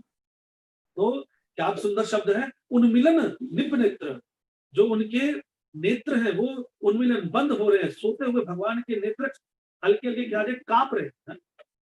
जब बच्चा सो रहा होता है, हम कभी ध्यान से देखें या सो रहे, तो आंखें की आईलिड्स जो है, आईलिड्स होती है वो हल्की हल्की जो है वो हिल रही होती है, हल्की हल्की हिल रही है भगवान के निब नेत्र। और आगे निब नेत्र क्या है, नेत्र निब मतलब जैसे, लाइक, नेत्र कैसे है, नील नलिन युगलम, सुंदर शब्द है, निब नेत्र नील नलिन युगलम। नील नील नलिन, नलिन मतलब कमल, नील कमल जैसे दो दो अगर ब्लू लोटस है के लीव्स हैं जो, या उनके स्मॉल बड्स हैं, अगर हम समझें उसको, तो नील नलिन युगलम निब नेत्र। तो नेत्र कैसे हैं, निब मतलब जैसे, नेत्र कृष्ण के कैसे हैं, नील नलिन युगलम, नील नलिन की तरह, युगल मतलब दोनों है, नेत्र है, निभालय, और निहार कर, उसको निहार कर, शनैर इव, धीरे धीरे, कर किशलयन, अपने हाथों को, कर मतलब हाथ, हाथों को इतना कोमल बना लिया यशोदा ने कि पलंक्याद ऊपर ही, पलंग पलंग हो गया, पलंक्याद मतलब पलका, जो पलका है उसके ऊपर, मतलब कॉट होती है ना बच्चे का बेड, जो कॉट होती है, कॉट में ऊपर से हाथ में, ऊपर से हाथ, देखिए जीव गोस्वामी देख रहे हैं कि ऊपर से हाथ लिया और पलके के अंदर से तल्प एव परिलाल है, और जो क्रेडल के ऊपर से लेकर और उसको लालन कर रहे हैं। उसका फ्रेम है चारों तरफ, यहाँ पर पलंक्याद, पलका जो है, जो कॉट है उसकी, पलंक्याद मतलब बेड सेट, जो चारों तरफ में उसका एक कॉट के अंदर जो बनी होती है, कॉलम जैसे बने होते हैं चारों तरफ में, उसके अंदर जो है गद्दा लगा हुआ है और कपड़ा लगा हुआ है जिसपे कृष्ण सो रहे हैं, तो गहराई है, तो कितना सुंदर होता है पलंक्याद। ये जो बेड सेट है चारों तरफ से जो है वो ढका हुआ है, और उसके अंदर से यशोदा ने कृष्ण को उठाया और क्या किया, ऊपर से उठा के उस परिलाल लालन किया, और पुनः सुषुप्त कल्पम, और फिर से पुनः मतलब फिर से सुषुप्त सुला दिया, सुलाना, बस ये यशोदा को सबसे अच्छा लगता है। कृष्ण की नींद कभी खराब नहीं, कृष्ण की नींद के साथ में कृष्ण को सोते हुए देखने में जो रस मिल रहा है, कृष्ण को सुलाकर जो आनंद मिल रहा है, कृष्ण को सुलाने के अंदर जो मेरा पूरा का पूरा जो एफर्ट्स जा रहे हैं, जो उनको उसको सुलाने के लिए जो मैं लोरियां गा रही हूँ, जो सुलाने के लिए मित्रगण जो है उसको खेलने के बाद में उसके पांव दबा रहे हैं, उसको सुलाने के लिए एक डंडी तोड़ के उसमें हवा कर रहे हैं, उसको सुलाने के लिए जब उसके कपड़ों को सहला रहे हैं, उसको सुलाने के लिए उसके सर के ऊपर घुंघराले हुए बालों के अंदर हल्की हल्की मालिश कर रहे हैं, और उसको सुनाते हुए ही वो हर समय मीठी मीठी बातें, कृष्ण की रस भरी कृष्ण की लीलाएं कृष्ण को सुना रहे हैं। वो सुलाने के ऊपर भगवान को सबसे ज्यादा जरूरत इतना अच्छा लगता है भगवान को इतना आनंद आता है कि उससे बढ़कर भगवान को वेद की श्रुतियों और वेद के उच्चारण, वेद के श्लोक और सारे यज्ञों को भगवान साइड में कर देते, ब्रह्म और शिव की स्तुति को भी साइड में कर देते। जय हो, जय हो, जय हो। यही यशोदा और यही माता गोपियां हर समय कर रही है। अभी कृष्ण लाला बालक है, बड़े होंगे तो तब भी जब चाहेंगे खेलने कूदने के लिए, पिकनिक करेंगे तो वहां पर मित्रगण करेंगे। जब वापस आएंगे तो जब भगवान सो रहे होंगे तो जल्दी आकर उसको खिड़की में खड़े होकर सुबल और सब लोग निहारते रहेंगे। कब उठ रहे हैं लाला, ये कब उठेगा, कब कृष्ण उठेगा, कब कृष्ण उठेगा। ना उठो, उसको सुलाते रहो, हम भी बैठे रहेंगे। उनको अपनी नींद भूल जाते हैं, वो भगवान को को वापस खेलने की आतुरता के लिए उनको उठाना भी नहीं चाहते और उठा नहीं पाते तो कुपित होते जा रहे हैं। दोनों तरफ से उनके ऊपर वार हो रहा हो। खेलने के लिए इच्छुक है कि कृष्ण जल्दी उठ के आए और कृष्ण हमारे साथ खेले, पर नहीं, उसको सोते हुए देखकर उसको और निहारते हुए उसको सुलाना भी चाह रहे हैं। ऐसे उनकी स्थिति खराब हो जाती है।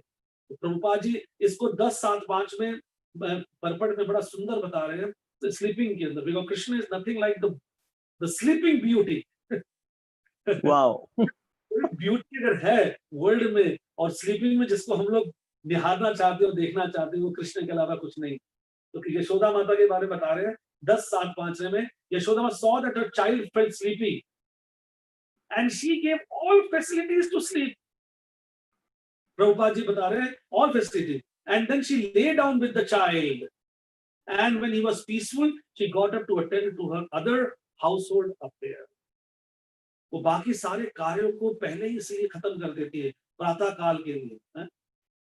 मध्यान्ह काल शंख जो हमने कालों के बारे में किया, तो प्रातः काल से पहले उठकर, ब्रह्म मुहूर्त से पहले उठकर ये सारी एक्टिविटीज खत्म कर देती। यही जो चीज है, इसी चीज को जो है हम लोग भी अगर इस तरीके से अपना लें कि ब्रह्म मुहूर्त से पहले अपनी अगर 16 माला पहले खत्म कर लें, तो उससे क्या होगा कि हमारे पास इतनी चीजें और रहेंगी कि कृष्ण के बारे में और चिंतन कर पाएंगे, बहुत ज्यादा चीजें सोच लेंगे। और इसी चीज को जो है यशोदा माता यहाँ पर बिल्कुल विपरीत देखा जाए, उसका बिल्कुल उल्टा चल रहा है।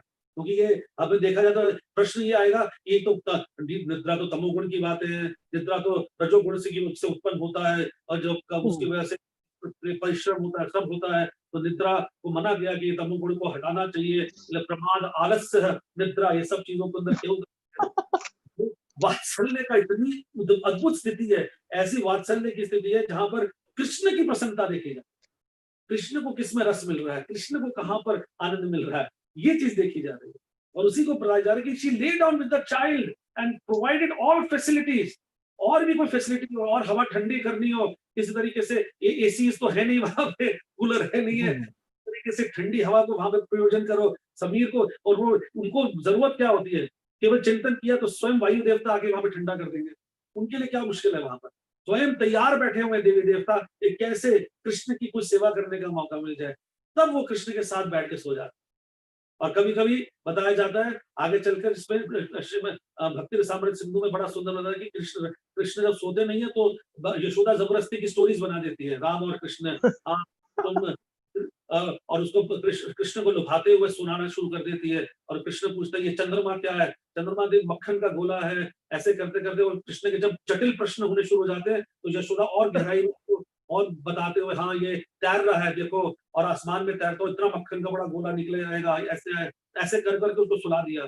अगले दिन कृष्ण उठ जाते, बोलते यशोदा माँ से, बोलते माँ तूने कल मुझे बहुत बेवकूफ बनाया, मैं जब तुमसे प्रश्न जिज्ञासा कर रहा था तूने फिर बातें घुमा फिरा के मुझे सुला दिया। ये सुला जानबूझ के तो सुलाती, क्यों सुलाती है मुझे नहीं सोना हो।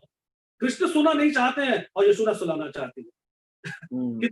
बड़ा ही रस भरा दोनों को आपस में, मैं नहीं कल से सोऊंगा। फिर यशोदा बोली हाँ मत सोना, और फिर उसको लिटा देगी अपने पास में, और पूरा सब काम बंद करके उसको फिर उसके घुंघराले बालों को सहलाती हुई, उसको अपने लाला को अपने पास में चिपटाई हुई माँ जो है उसको और ज्यादा रस उसको देती हुई, और बातों में फिर उसको फंसाती हुई, फिर उसको बात करके फिर सुला दिया। यही दोनों के बीच का जो है बड़ा सुंदर बात चल रही है। तो एक जो है वो बड़ा सुंदर है, ये मैंने ढूंढा है पद्यावली रूप गोस्वामी के लिए, कि कृष्ण जो है नींद में, ये नींद की चर्चा चल रही है, तो नींद में कृष्ण जो है एक बार जो जब यशोदा के साथ में वो लेटे हुए थे, तो नींद में बोलते हैं अरे शिवा आओ यहाँ पर आओ, बैठो मेरे पास में। ओ ब्रह्मा तुम मेरे बाएं हाथ में बैठो। ओ कार्तिक कैसे हो तुम। ओ इंद्र क्या तुम प्रसन्न हो। कुबेर क्या हुआ? तुम्हारे कुछ चिंतित मुद्रा है, मैंने तुम्हें बहुत दिनों से देखा नहीं। और माँ यशोदा देखी किससे बातें कर रहा है, ये किस इंद्र किसकी बातें चल रही हैं। यशोदा को एकदम डर लग जाता है। और कृष्ण क्या है, उस समय स्वयं देख रहे हैं और स्वयं उनके साथ उनकी कॉन्फ्रेंस चल रही है। कृष्ण का अपना विस्तार है, कृष्ण बैठे हुए यहाँ पर और सब कार्य कर सकते हैं। और कृष्ण स्वतः ही जो है वो शंभू से भी बात कर रहे हैं, सबसे बातें करते जा रहे हैं। और यशोदा और चिंतित हो रही है, ये कहीं इसको ब्रह्मा शिव की बातें कहाँ से कर रहा है, कहीं इसको जो है कोई डाकिन तो नहीं आ गई है, कोई इसको दैत्य नहीं तो नहीं लग रही। कृष्ण यशोदा को और समझ में कुछ आता नहीं है, तो कहते हैं इसको इसके ऊपर अशुद्धता जो है, कुछ कुछ ऐसी चीज जो जिससे वो लोग भाग जाए, इसको ऐसा अशुद्ध कर दो वो भाग जाए। अशुद्ध क्या करूं, मुझे तो कुछ समझ नहीं आ रहा है, कहीं ये मेरे लाला का दिमाग तो नहीं खराब कर देंगे, कहीं कहीं वो पूतना जैसी फिर आकर मेरे लाला को तो नहीं उठा के ले जाएगी। अरे इतनी बार से मुझे कहां से मुझे इस लाला को मुझे जो है चिंता बढ़ रही है, ये क्यों शंभू का नाम ले रहा है, शिव का नाम कहां से, ब्रह्म का नाम क्या होगा, कहीं ये लाला फिर मेरे हाथ से ना निकल जाए। ये लाले के लिए मैं क्या करूं, इसको अशुद्ध कर दूं, ऐसा गंदा कर दूं कि वो लोग इसकी तरफ देखे ना। और अशुद्ध कैसे करूं, कुछ और समझ में नहीं आ रहा। हाँ, एक ही तरीका है, मैं इसके ऊपर थूक फेंक देती हूँ जिससे शुद्ध हो जाएगा। और अपने मुंह से थूक फेंकती है और उसको उसको नजर से बचाने के चक्कर में उसको भी अशुद्ध करती है और उसके ऊपर भी अपना थूक फेंकती है। जो कृष्ण उस थूक को जो है अपने उस ब्रह्मा और शिव के आज से प्रार्थना से निकले हुए उनके अश्रु के जल, गंगा के अश्रु जल से भी ऊपर मानती है, वो यशोदा के थूक की वैल्यू है। ये प्यारी बात है। शंभो स्वागतम मासकम तत् इतो वामनेन प्रमोद उपवा करुण चरे कुशलम सुखम सुरपते वित्तेश न दृश्ये इत्थम स्वप्न गतस्य है कई तब रिपो श्रुत्वा जनन्या गिरहा किम बालक जल्पसत्य अनुचम थू थू कृतम पातु वह। बड़ा सुंदर है। शंभो स्वागतम, शंभो तुम्हारा स्वागत है, आओ आओ यहाँ पर। पद पद पद्म उद्भव, पद्म मतलब लोटस से उद्भव, लोटस से जो पैदा हुआ है, कौन, स्वयं ब्रह्मा जी। ब्रह्मा आप भी आओ, आपका भी स्वागत है। सुरपते, सुरपते इंद्र, और वित्तेश, वित्त वित्त वित्त मंत्री कहते हैं वित्त, वित्तेश, वित्त का ईश्वर है संस्कृत में। वित्तेश कौन है, वो है कुबेर जी स्वयं। आप आओ। और कौन बोल रहा है, कैतब रिपु हो, तो मधु और कैतब का रिपु, रिपु मतलब दुश्मन, जो कैतब रिपु, कृष्ण का नाम भी यहाँ पर सुंदर होता है, कैतब रिपु। जनन्य गिरा, जनन्य ने मतलब यशोदा ने जब ये बात सब सुनी, गिरा और बोली, कृष्ण ने ये बात को सुनी, इन बातों को गिरा, गिरा मतलब मुंह से वाणी जब जो कृष्ण के मुख से सुनी तो क्या किया, थू थू कृतम, अपने मुंह से थूक फेंकी, उसको नजर से बचाने के लिए। वो कि आग देगा ना पाओ, कहां से वो गो पुच्छ लेकर आएगी, एक बछड़े को लेकर आई, कहां से गोबर लेकर आई, कहां से गंगा जल ढूंढेगी, क्या करेगी। पर वो अपने मुख से जो थूक निकालती है, वो गंगा भी उसको आके जो है उसको प्रणाम करती है। तो उसके मुख से थूक थूक निकलता है, उसको ब्रह्मा और शिव और सब लोग आकर उसके लिए ललायत हो जाते हैं। ऐसी यशोदा के मुख से जब थूक निकलता है, उसको रूप गोस्वामी अपनी पद्यावली में कहते हैं पातु वह, ये मेरी रक्षा करे। ये थूक जो कृष्ण की रक्षा कर रही है, ये थूक, थू थू कृतम पातु वह, ये मेरी रक्षा करे, ये हम सब की रक्षा करे जो कृष्ण की रक्षा करे। इस तरीके से ये वाला श्लोक बहुत प्यारा श्लोक है, श्री मयूर रूप गोस्वामी पद्यावली के अंदर इसके बारे में बताया गया है। हम लोग अगला जो ले सकते हैं, एक श्लोक और ले, अभी समय है जी, जी? हाँ हाँ बिल्कुल बिल्कुल प्रभु जी, बिल्कुल बिल्कुल। हाँ, फिर एक और इसी पे आगे यशोदा माता का लेते हुए भाव को लेते हम आगे ले सकते हैं कि इस जो हम लोगों ने देखा था कि वो कितना सुंदर बात बताई जीव गोस्वामी ने कि पलंग का जो पूरा का पूरा क्रेडल है, that cot which is there, उसके जो चारों तरफ बेड स्टेट्स लगे हुए हैं, जो पिलर्स लगे हुए हैं, उसके ऊपर अपना हाथ रखकर उठाना, मतलब जीव गोस्वामी ने स्वयं उसका दर्शन करना और यशोदा का कितने ध्यान पूर्वक उसको देखना, ये रसिक बात है। ये बात जो जीव गोस्वामी प्रस्तुत कर रहे हैं, एक पूर्ण नैष्ठिक ब्रह्मचारी होकर वात्सल्य की हुए दिखा रहे हैं और अपने शब्दों के अंदर हम सबको और ज्यादा आकर्षित कर रहे हैं। ये प्यारी बात निकल कर आ, तलपात अस्माद अल्पम अल्पम। अब यशोदा क्या करती है, थोड़ी थोड़ी उस बच्चे को जब लिटाकर धीरे धीरे, देखिए कितना सुंदर बात है, पीठ दिखाकर कृष्ण को नहीं जा रही है, कृष्ण को निहारते हुए, कृष्ण को देखते हुए अपने कदमों को पीछे चलती हुई जा रही है, ताकि ये दर्शन से भी वो विरहित न हो जाए। ये दर्शन से भी वो कहीं bereft ना हो जाए. She is not bereft of the moment of attraction and the beauty of Krishna. She should not be deprived of it. वो ये भी इससे भी अपने आप को दूर नहीं रखना चाहती है, क्योंकि निरंतर यशोदा के पास में ये सबसे बड़ा फायदा था कि घर में रहकर लाला कृष्ण पे सबसे ज्यादा समय जो है वो यशोदा दे से दे देती थी. नंद महाराज जो है वो बाहर चले जाते थे, जरूर वो कृष्ण को जब ऐसे ही गोद में देखकर, गोद में लगा के सोते हुए उसको अपने गले से लगाकर बिठाकर और सुलाते हुए फिर वो निकलते थे और उसी ध्यान मुद्रा में रहते थे. तो वो भी अलग नहीं थे, वो भी कृष्ण के संग को साथ में लेके जा रहे थे. और कृष्ण क्या था, कृष्ण उनके संग चले जाते थे, एक उनके रूप में अपना विस्तार करते हुए, और यशोदा तो कोई साथ अपने पूरे फॉर्म में रहते थे, वहां पर उनके हृदय में बैठे होते थे. और ऐसे बताते हैं कि नंद महाराज जब निकलते थे और बाहर जाते थे तो ब्रह्मानंद की स्थिति होती थी. और ब्रह्म का आनंद जिसे कहते हैं, ब्रह्म ये वाला नहीं होता, वो जो आध्यात्मिक आनंद है, कृष्णमयी आनंद है, जो वात्सल्य की परिकाष्ठा है, उस आनंद के अंदर रहते थे पूरी तरीके से. वो जो जो हम लोग नॉर्मल उस आनंद को ना समझेंगे, बहुत पर ऊंचे वाला आनंद है. और वो ऐसी स्थिति में बताया जाता है कि आसपास के लोग बोलते रहते थे. गोपाल चंद्र को बताया कि जब उनसे चर्चा करते थे उस ध्यान में नहीं रहते थे, वो अपने आप को वही उस बालक के पास में छोड़ के चले गए होते थे, ऐसा लग रहा था. केवल उनका जो है शरीर यहाँ चल रहा था, उनकी एक लाश के रूप में वो चल रहे थे, वो उनका एक डेड बॉडी के रूप में चल रहे थे, और वो स्वतः वैसी कृष्ण के सोए और कृष्ण के पास में अपने आप को छोड़कर चल रहे थे. तो ऐसा ही यशोदा जो है और नंद एक क्षण भी नहीं छोड़ना चाहते. एक moment of distraction, moment of bereavement of Krishna darshan नहीं छोड़ना चाह रहे. तो वही यशोदा क्या कर रही है, तल्प अत अस्माद अल्पम अल्पम, उस पालने, तल्प को कॉट कहते हैं, कॉट या होते पालना.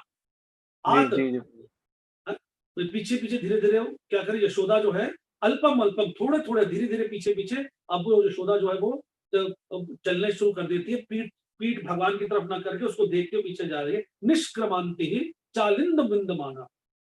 और बरामदा, चालिंद कहते हैं टेरेस या बरामदा, उस बरामदे तक पहुंच जाती है, बिंदमाना पहुंच जाती है. और वहां पर क्या करती है यशोदा, अब ये ध्यान, बड़ा सुंदर बात है कि उन्होंने अब प्रातः काल जो है सोचा, मैं अपने हाथ से अपने लाला के लिए कोई मक्खन खुद बनाऊं. मैं इतनी दासियां होकर भी, इतनी सब दासियों के रहने हुए भी मैं जो है उनको मौका नहीं दूंगी. ये सेवा, ये प्रेम, ये जो मेरी ममता है, वो मेरे हाथों से जब रस्सी से निकलकर उस दही को बिलोएगी और उसको जब हिलाएगी, वो मेरी ममता होगी जो पूरी तरीके से बंधन करी जाएगी. और उसके अंदर से जो नवनीत निकलेगा, वो नवनीत इस नवनीत के साथ मिलेगा, वो कृष्ण को ज्यादा प्यारा होगा. दूसरा उसमें और फर्क होगा.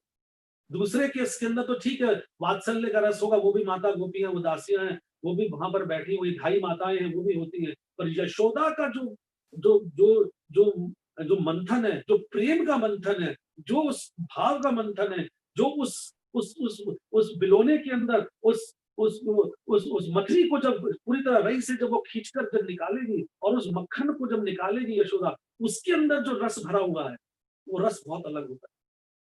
इसीलिए जो माँ का हाथ का हम बताते हैं कि जब हम 2 रोटी एक्स्ट्रा भी खा लेते हैं, जबकि अपने कुक्स, हमारे जो वैष्णव भक्तों के और कुक्स के जो है मंदिर के अंदर आधी रोटी से भी ज्यादा खाने में कभी चिंतन हो जाता है.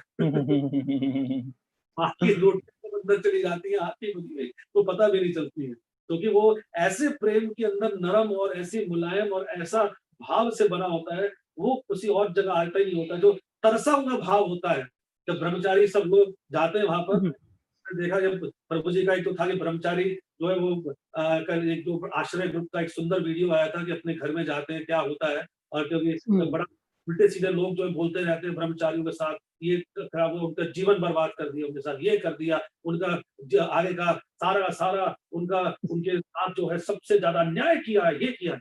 और वहां पर ऐसा सुंदर वीडियो है कि वो फक्र महसूस करते हैं. बहन बोलती है कि अगर मैंने अपने भाई को उस चीन बॉर्डर के ऊपर भी तो भेजा है, भेजती भी तो हूँ, तब कैसे वो चीन बॉर्डर में उनको जाके भी गर्दन तोड़कर भी तो वो लोग आते हैं. अगर उनकी एक ही करी गई है तो वो उन्होंने वहां पर उनकी 20 किए तो हमने 40 को किया है, वहां पर नहीं मैं चिंता और ये भी सोच के नहीं कि वापस आएगा नहीं आएगा। यहाँ तो माया से रोज युद्ध हो रहा है। ऐसे असंख्य चीनी लोग साथ में घुसे हुए हैं, ऐसे असंख्य जय हो। पाकिस्तान उनके साथ रोज लड़ रहा है। उन माया के में से उन लोगों को भी भक्त बना रहा है। ऐसे जगहों के अंदर मैंने भेजा हो, तो ये मेरे लिए एक फक्र की बात है।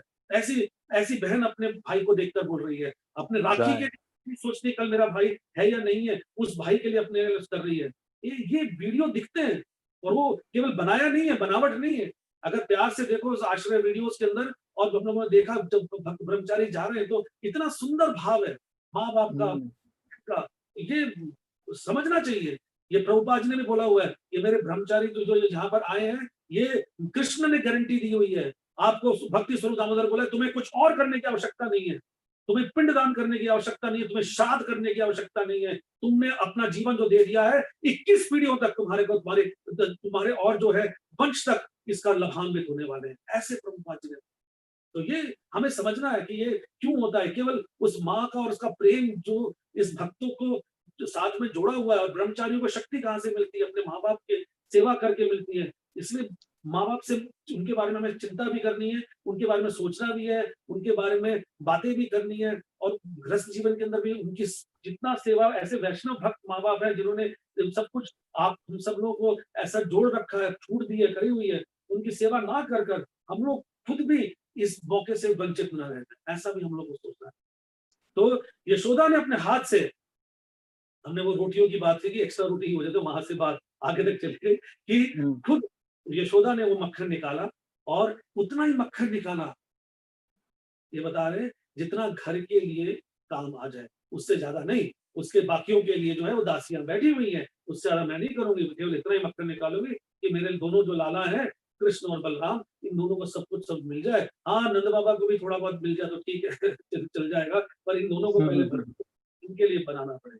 तो यहाँ पर बताया गया है बड़ा सुंदर, प्राणेत प्राणेताराम अहनायः। अहनाय मतलब शीघ्र ही, अति प्रातः काल, प्राणेत मतलब अति अति प्रातः, बहुत जल्दी, early, very early in the morning. प्रहाण प्रहाण इतराम, प्रहाण मतलब होता है बहुत जल्दी, प्रहाण काल जैसे बोला गया ना, प्रहाण काल स्वयं सुबह का जो काल है बहुत जल्दी, शीघ्र ही। निज आलय व्यय संबंधी, बहुत प्यारी संस्कृत है। निज आलय, अपने निज आलय, अपने घर के व्यय, उसके खर्चे के लिए, उसके यूज के लिए, संबंधित योग्य जो जितना होगा, दधी कतिपय कुछ, दही जो है निचित निचय ग्रंथीर मंथिर तुम आ रहे थे। देखिए फिर खेल खेल गए जीव गोस्वामी। निचित, निचित मतलब, और निचय मतलब उसका गुच्छा, उसको गुच्छे की ग्रंथि का गांठ बांध लिया। निश्चित मतलब वस्त्र, यशोदा ने अपने जो है साड़ी को, पल्लू को क्या किया, उसको गुच्छा बनाकर और उसका गांठ बांध दिया। ग्रंथि मतलब गांठ, और निचय मतलब गुच्छा, और निचित मतलब वस्त्र। निचित निचय या ग्रंथि मंथी, और क्या किया, मंथी करा, मंथी, फिर मंथन किया किसका, उस दही का, और उसको आरंभ कर दिया। तो निचित निचय या ग्रंथिर मंथिर तुम, तो ऐसी यशोदा ने जो है इस जो दही का मंथन किया, और ऐसे मंथन से जो है, जो हम लोग भी अब हम आगे करेंगे, जिसको हम कहते हैं कथा का मंथन, जो है प्रश्न उत्तर टिप्पणी, और हमारे बीच में जो सब भक्त वैष्णवगण हैं, उसको मैं यहीं पे कथा का आरंभ विराम देता हूँ कि उसके आगे बड़ी सुंदर बलराम जी को क्या हुआ, आगे क्या क्या, बलराम जी कहाँ थे, क्यों वहां पर सन्नाटा हो गया था, क्या हो रहा था, क्यों वहां पर कोई नहीं था घर में, क्या कारण था, वो यशोदा कृष्ण को बचाने के लिए उस मास में कोई सामने नहीं आ पा रहा था, वो सब चर्चा इसके आगे हम लोग लेके चलेंगे। तो बहुत ही लंबी और गहराई वाली बातें हैं, और हमारे हमारे भक्तगण हैं, उनसे मैं आशा करूंगा कोई अपनी टिप्पणी करे या कोई प्रश्न उत्तर करे। Hare Krishna. Hare Krishna. Thank you so much, very wonderful katha Prabhu ji. किसी डिवोटी को प्रश्न है? Any devotee has any question?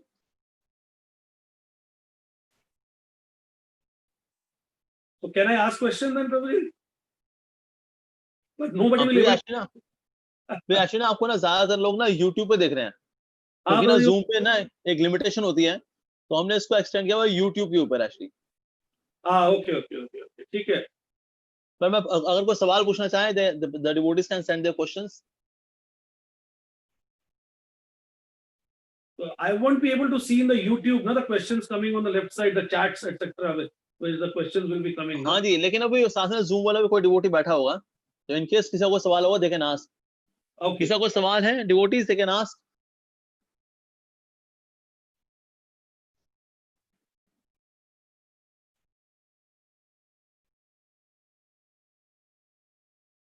So can I quickly summarize them, Prabhuji, for everyone? हाँ, बिल्कुल प्रभु जी, that'll be fantastic Prabhu ji. Right? So 2-3 minutes, I'll summarize the entire thing. So तो आज का श्लोक जो है वो एवं संदर्शिता हिंग हरिणा भृत्यवश्यतः तो वशेन संसेदम स ईश्वरम वशे है. तो शिव जी, ब्रह्मा जी और इंद्र जो भगवान के वश में है, फिर भी भगवान का एक दिव्य गुण है, इसको बताया कि भक्तों के वश में भगवान रहते हैं. तो ये जो बात बोले गए स्ववशेन, उसमें शब्द आ रहा है स्ववशेन, कि भगवान अपने भक्त के वश में है. उसमें हम लोगों ने पूरा चिंतन किया कि भगवान अर्जुन के जो है सारथी भी बने भगवान, और वो ऐसे दिखता है कि भगवान अर्जुन के सारथी बनकर अर्जुन से कंट्रोल हो रहे हैं. और अन्यथा हम लोगों ने चर्चा करी कि कैसे भगवान ही जो है वो सारा सृष्टि को करने वाले हैं. और वैष्णव गुण के हम लोगों ने ये जाना कि भक्तों के वशीभूत होकर हम कैसे हम लोग डीटीज और उसके साथ में अपना आदान प्रदान जो है वो समझना चाहिए कि उनकी जरूरतों को कैसे समझ में आती है. वो भी प्रभुपाद की किताबों से, प्रभुपाद के ग्रंथों से. हम लोगों को कुछ और किसी चीज की ज्यादा आवश्यकता नहीं है, ना कुछ और करने की आवश्यकता है. और हाँ, इच्छा बस रख सकते हैं. जो स्वतः ये चीजें हमारे लिए जरूरी है वो अपने आप ही स्वतः प्रकट होगी. चाहे हम किसी रस में जाना चाहते हैं, किसी सेवा में जाना चाहते हैं, या हम लोग इवन भगवान की, तो उद्धव जी और कुछ नहीं चाहते, वो केवल बेल बनना चाहते हैं. बताइए उससे बढ़कर क्या है. तो बेल भी बन सकता है, ये जरूरी नहीं है कि हाँ मुझे रसों में बनकर ही मुझे आनंद है. वो भी उतना ही बड़ा रस है. बेल बनकर वृंदावन में रहना, ये भी बहुत बड़ा, उद्धव जैसे महान भक्त कह सकते हैं. ब्रह्मा जी एक छोटे से एक कण समझकर, जिसमें रोज कण बनना चाहते हैं, वो कण भी चिन्मय है गोलोक धाम के अंदर. जहां पर रोज जो है गोपी भक्तु, जो गोपियां आती है, वो उनके जो है उनके चरणों से उनका स्पर्श मिल पा रहा है. ऐसे ब्रह्मा जी लालायित हो रहे हैं. तो ये भाव है. लोग तो इन सबको बोलते नहीं, हम तो सीधा सखी रस में, हम सखी बनना चाह रहे हैं, हम गोपियां बनना चाह रहे हैं, हम बनना चाह रहे हैं. वो सब जो है वो निष्क्रिय बनाया जाता है. इसलिए उसको कुछ ध्यान देना ही नहीं चाहिए. तो ऐसा भगवान के साथ आदान प्रदान जो है वो अपने आप हो सकता है. अगर हम अपने प्यारे डीटीज जो घर में है, उनको अगर हम पूरी तरह से विधियों की तरह अगर हम पालन करें, ये नहीं कि टेडी बियर जैसे बना लिया, हाँ हमारा वैसा भी नहीं चलेगा. पर ये है कि अगर हम विधि और विद्वांस पूरी तरीके से प्रभुपाद चलाते रहेंगे, तो निश्चय अगर हमारी इच्छा प्रबल होगी तो वो सामने बात आएगी. जिसका हमने उदाहरण दिया, माधवेंद्रपुरी का उदाहरण दिया कि उनके डीटीज जो है वो इमीडिएटली उन्होंने हृदय में इसको माना. ये ना बाकी सब लोग भी ब्रज में थे जो उनको बिठा रहे थे और भोजन कर रहे थे, तैयारी कर रहे थे, पर उनको लगा कि कैसे उनके लिए जो है वो स्नान करना आवश्यक था. प्रातः काल की बात हम लोगों ने करी, अलग अलग काल कौन से होते हैं. और मध्याह्न काल होता है, अपान काल होता है, शयन पूर्वान और प्रातः काल होता है. 2 घंटा 24 मिनट क्या इसका टाइमिंग, और मुहूर्त के साथ में उसका रिलेशनशिप इंटू 3 जब हमने किया. और हमने इसके बारे में जाना कि जो लोग आके बैठते हैं कंठ और मधुकंठ के उसमें लीलाएं जो कुछ ऐसी हैं, जो कृष्ण स्वयं भक्त की तीव्रता, भक्त की प्रेम की तीव्रता में वश में आकर भगवान को कुछ नई लीला प्रस्तुत करनी पड़ती है. और वो लीलाएं गोलोक धाम कहीं भी नहीं होती है, जिसको भगवान बड़े चाव से गोलोक धाम में भी सुनते हैं. तो यहाँ पर भी भगवान ने कुछ ऐसी लीलाएं हर कल्प में, भगवान स्वतंत्र है. वो कुछ भी करना चाहे, वो नए प्लानिंग कर ले, कुछ कर सकते हैं भगवान. तो कुछ इटरनली भगवान की पास टाइम चल रही होती है, कुछ भगवान नए भी कर लेते हैं, जो फिर आगे चेरिश कर सकते हैं हम लोग, और उसको आनंद दे सकते हैं हम लोग भगवान के साथ में. और उसी चीज के अंदर ही हम लोगों ने देखा कि स्त्रीगत कंठ ने तो वो लीलाएं जब शुरू करी तो सबके ब्राइट फेस थे. तो ब्राइट फेस का हम लोगों ने जो था वो जो शब्द बताया गया था वो था विभातेषु वैश्य जातेषु. जो सभा उपविश्य, वो सभा में बैठे उपविश्य जो थे, विभातेषु वैश्य जाते. तो वो जो प्रकाशवान भक्त थे, प्रभुपाद जी ने बताया, तो इसीलिए है कि face is index of mind. अगर मेरा heart, if heart is dirty, अगर मेरा हार्ट डर्टी है, हाउ यू कैन ब्राइटन. अगर ये और कोई और नहीं जानता है, और हार्ट डर्टी मीन्स हार्ट के अंदर स्वयं परमात्मा बैठे हुए हैं. तो हम दुनिया को बेवकूफ बना ले, पर वो हार्ट के अंदर क्या चल रहा है उसको बेवकूफ नहीं बना सकते. Because he is the one who is noting everything. He is the one सर्वस्य चाहम हृदय सन्निविष्टो. मैं सब कुछ देख रहा हूँ, सब कुछ जान रहा हूँ, सब कुछ पहचान रहा हूँ. तो अगर हार्ट गंदा है तो how can you be brighten. And the face is the index of mind, ऐसा प्रभुपाद ने बताया. And that's why my disciples, they have only simple food and chanting also, and they do not take marijuana and other things like that. And चेतो दर्पण मार्जन की वजह से मेरा उनका ब्राइटेड face हो जाता है. और यशोदा ने फिर अपने पुत्र को जो देखा, उसको सुलाने में जो आनंद आता है, उसके बारे में हमने चर्चा करी. और जीव गोस्वामी कैसे पलंक्याद उपरि तल एव परिलाल्य पुनः सुषुप्त कल्पम, ये कैसे जो पलंग के ऊपर से जो है क्रेडल में से निकाल कर उसको लालन किया यशोदा ने, और पुनः सुषुप्त, और पुनः फिर वापस उसको सुला दिया. इसके बारे में चर्चा करी.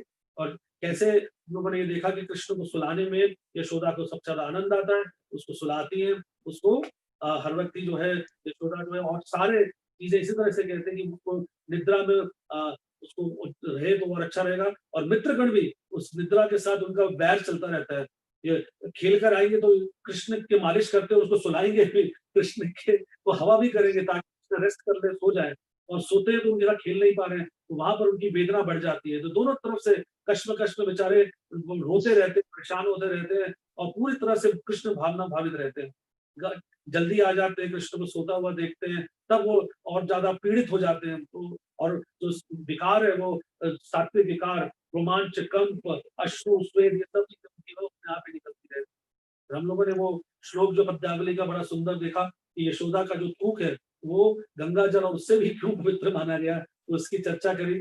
और वहां पर कौन कौन आते हैं और कृष्ण से मिलने आते हैं, कृष्ण के यहाँ पे हाजिरी लगाने के लिए आते हैं. शंभु, पद्म उद्भव, पद्मोद्भव, जब जो है वो पद्म मतलब लोटस से जो पैदा हुए हैं, सुरपति और वित्तेश, कितना सुंदर, जो वित्त मंत्री जो है, वित्तों का ईश्वर है, स्वयं जो है वो कुबेर जी है. और कैतव रिपो, कृष्ण का नाम यहाँ पे कैतव रिपो बताया गया. तो ऐसा चर्चा हम लोगों ने और करी. और शैया से कृष्ण उनको देखते देखते कैसे यशोदा पीछे जा रहे थे. तत् तल्प आत अस्माद अल्पम अल्पम निष्क्रमांते चालिंद विंदमाना, उस बरामदे में, चालिंद मतलब उस बरामदे में यशोदा पीछे पीछे देख रही है, अपने पीठ नहीं दिखाते हुए. वो अलग बात है कि हम लोग भी मंदिरों में पीठ नहीं कृष्ण को दिखाते हुए चलते हैं, पर ऐसा कोई देखा जाए तो बहुत बड़ा रूल नहीं होता, क्योंकि कृष्ण को हम बेटे हुए भी चलते हैं. प्रभुपाद जी कभी चले जाया करते थे, और हम लोग देखा आचरण में, तो वो इतना महसूस थे. पर ये भावना यही रहती है, राधा पार्षद को जब हम देखते हुए जाएं तो उसको हृदय में कैद कर ले. तो ये बहम ना समझकर, वो ना समझ के, भाव ये है. और अन्यथा हम चलते हैं तो कृष्ण को जितनी मर्जी बार आके फिर दर्शन कर सकते हैं, तो वो जरूरी नहीं है कि इसका भाव ये वाली बात है कि तो पीठ दिखा रहे हैं भगवान को. तो वो अल्पम अल्पम थोड़ी थोड़ी पीछे पीछे जा रहे थे. और प्राणेत आराम हनाय निजालय व्यय संबंधी, और केवल व्यय संबंधी उन्होंने दही को लिया. और निचित निचय ग्रंथि मंदिर तुम आरोग्य, और निचित वस्त्र के गुच्छे की गांठ, यहाँ तक जीव गोस्वामी ने देखा है कि अपने वस्त्र, निचित मतलब वस्त्र, निचय मतलब उसका गुच्छे, और ग्रंथि मतलब गांठ मानकर मंथी, फिर मंथन जो है ग्रंथि मंथी तुम आ रहे थे, और उसको आरंभ किया.